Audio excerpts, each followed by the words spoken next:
Good evening, my name is Stefan Grego and I will be presenting on using trend analysis and comparative analysis as a financial manager. Trend analysis, also known as horizontal analysis, allows financial managers to compare figures over multiple time periods. This can be found on Baker, and Dworkin on page 150. Trend analysis allows conversions from monetary values to percentages. This allows for financial managers to better compare periods. For example, the ability to compare revenue from one quarter to the next by using percentage points. An example of this can be provided on Chapter 14, Table 14.3. In this example, we see that liabilities of hospitals being tracked through horizontal analysis by comparing the liabilities from year 1 to year 2 by converging the liabilities from their monetary values to percentages, then computing the difference and concluding that there was a 50% differential. I can use trend analysis as a financial manager in healthcare by utilizing trend or horizontal analysis to help calculate revenue, expenses, and cost per unit differentials within my department to better budget for future quarters. This will also allow me to monitor areas of concern.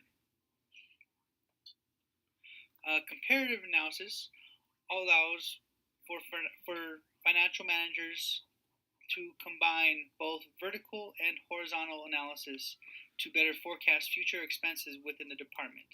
This can be found on Baker et al. On page 151. By utilizing comparative analysis and looking at both the horizontal and vertical trends of a department, we can conduct an in-depth comparison analysis of multiple areas within our departments. The example that was given in Chapter 14 on Table 14.5 is the comparative analysis of the operating room expenses. Through this example, we see an in-depth breakdown of expenses by account for the past 2 years. From this, we are able to calculate total expenses and percent of change. For example, we can look at a health insurance account for the 12-month current year and see that it was at 0.69%, where in the prior year it was at 1.55%. The overall change is negative 119.75%. And we can go through each one from medical records to human resources, all the way down to where we can calculate the total allocated funds that were sent for this department, as well as all of our expenses and total expenses for the year. So revenue forecasts,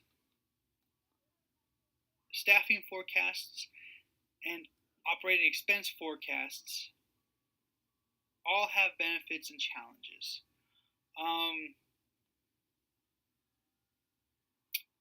As we focus on revenue forecasts, some of the benefits can be that we're able to cover long-range or multi-year forecasts, best used for executive decision making, as explained on page 153.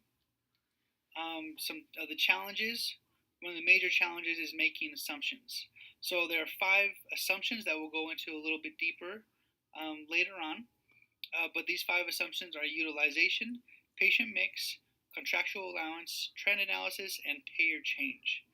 These assumptions can greatly impact how forecasting can be completed within a department or an organization. Staffing forecasts, some of their benefits include inputs into operating bucket.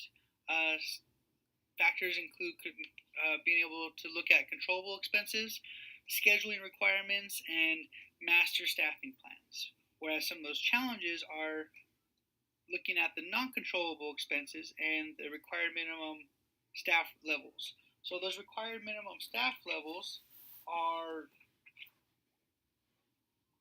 regulatory requirements. So if a company or department is looking at cutting staff, they they have to forecast staffing that meets the minimum state or federal guidelines. Operating expense forecasts cover expenses other than labor. Some of these benefits are able to calculate set wages and rent for departments and buildings. Some of the challenges include factoring in insurance increases and potential legal fees.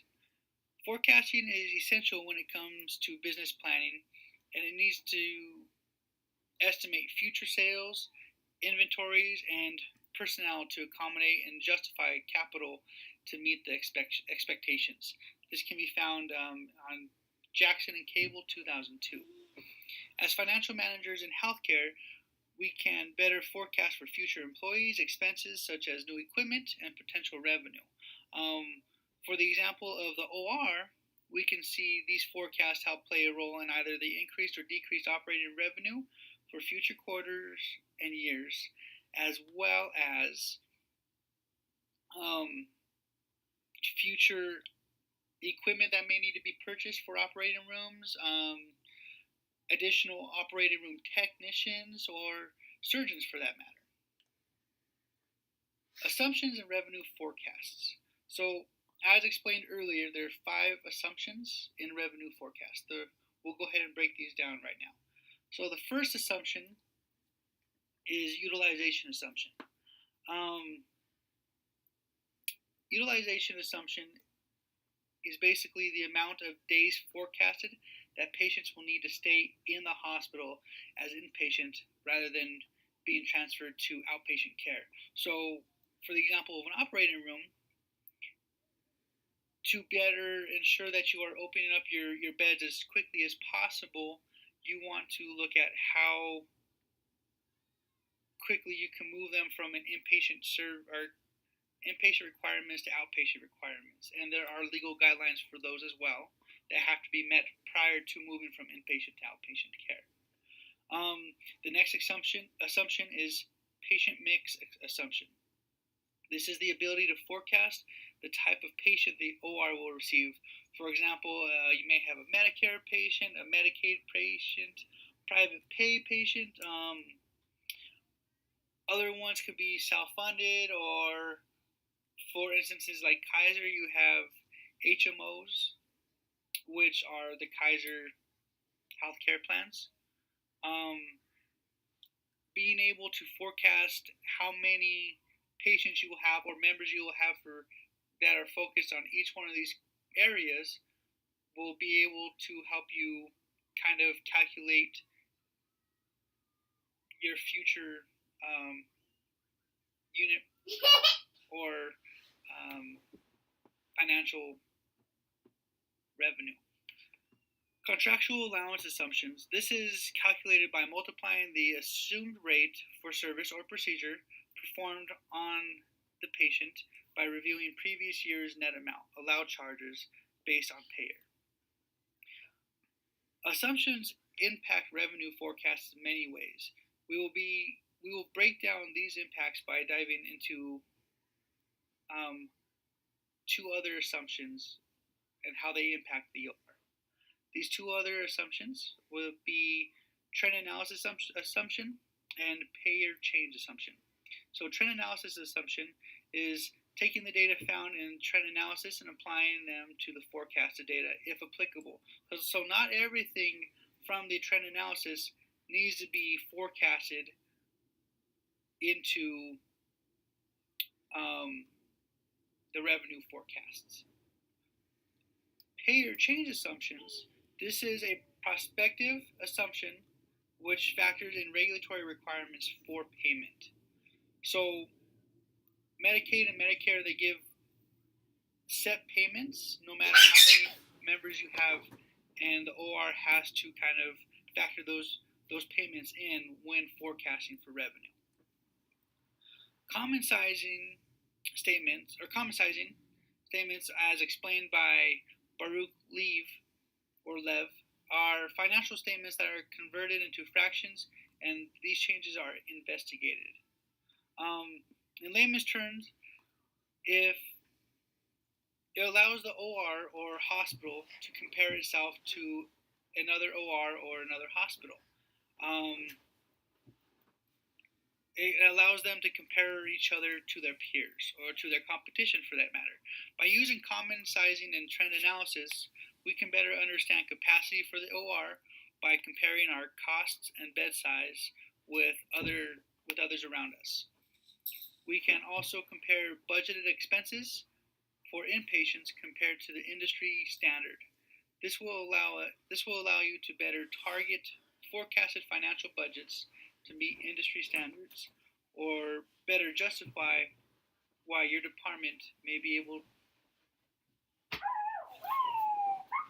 to explain why they are over or under the industry standard. Thank you for your time, and I hope you have a good night.